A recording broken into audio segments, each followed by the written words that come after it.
খেয়াল করেন, ওসমান হাদির হত্যা চেষ্টার ঘটনাটি আস্তে আস্তে রাজনৈতিক ইস্যুতে পরিণত হয়েছে এবং একই সঙ্গে এটি রাজনৈতিক বিভাজনের একটা ক্ষেত্র তৈরি হয়েছে।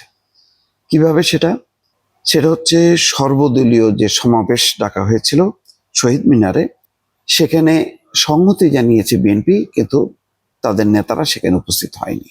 সেখানে জামাত, এবি পার্টি, গণ অধিকার পরিষদ, এনসিপি তারা গেছে।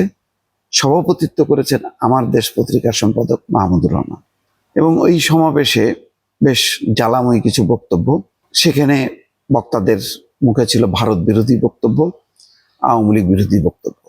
এমন কথাও বলেছেন হাসনাত আবদুল্লাহ, 7 সিস্টার্স প্রয়োজনে দখল করে নেওয়া হবে। আর মাহফুজ আলম বলেছেন একটা লাশ পড়লে আরেকটা লাশ পড়বে।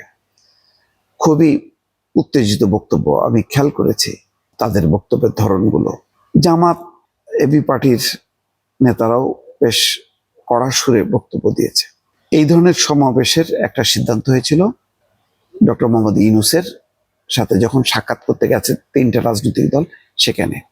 সেখানে বলা হয়েছিল যে ইনকলাব মঞ্চ একটা সর্বদলীয় প্রতিবাদ সমাবেশ করবে। কিন্তু পরে হয়তো বিএনপি বুঝতে পেরেছে যে এই ধরনের সমাবেশে তারা যদি যোগ দেয় তাহলে বিষয়টি যেদিকে গড়াবে, বক্তারা যেই সমস্ত কথাবার্তা বলবে, সেটা তাদের জন্য এখন স্বস্তিকর হবে না। কারণ বিএনপি হয়তো কোনো ইস্যুতেই চায় না, এখন কোনো পরিস্থিতিতে চায় না যে হত্যার উদ্দেশ্য কি, কারণ কি, এটা অনুসন্ধানের আগেই এটা ভারতের উপরে চাপানো, আওয়ামী লীগের উপরে চাপানো। বিশেষ করে ভারতকে এখন টার্গেট করে যেভাবে বক্তব্য দেওয়া হচ্ছে কোনো রাজনৈতিক দলের পক্ষ থেকে, এই ধরনের বক্তব্য বিএনপি এখন দিতে চায় না। বিএনপি মনে করে যে ভারতের সাথে একটা ভারসাম্যমূলক, সম্মানজনক, মর্যাদাপূর্ণ রাজনৈতিক সম্পর্ক থাকবে। সেখানে উস্কানিমূলক এমন কোনো বক্তব্য দেওয়া যাবে না যাতে ভারত একটা সুযোগ তৈরি করতে পারে এবং বাংলাদেশকে সংকটে ফেলে। সেই কারণে বিএনপির পক্ষ থেকে ভারতের যে সম্প্রসারণবাদী নীতি, তাদের যে আগ্রাসী মনোভাব, তার প্রতিবাদ তারা করে, কিন্তু উস্কানিমূলক কোনো কথাবার্তা বলে না, যেটা গতকালকে শহীদ মিনারের সমাবেশে বেশ কয়েকজন বক্তার মুখ থেকে সেটা উচ্চারিত হয়েছে। হয়তো সেই সব কারণেই বিএনপি সিদ্ধান্ত নিয়েছে যে তাদের নেতারা যাবে না। এছাড়াও ওই সমাবেশে কোনো বক্তা আকারে, ইঙ্গিতে অথবা প্রকাশ্যে বিএনপিকে অভিযুক্ত করার চেষ্টা করছে। এটা দেখা গেছে যে ঢাকা মেডিকেলে যেদিন ওসমান হাদি গুলিবিদ্ধ হয়, তখনই মির্জা আব্বাসকে ঘিরে কেউ স্লোগান দিয়েছে, ভুয়া ভুয়া ধ্বনি দিয়েছে এবং বলা হয়েছে এই ঘটনার সাথে বিএনপির একটা সংযোগ আছে, বিএনপির দায় আছে। সেই কারণে বিএনপি ক্ষুব্ধ, কিন্তু সেই ক্ষোভটা তারা রাজনৈতিকভাবে প্রকাশ করেনি।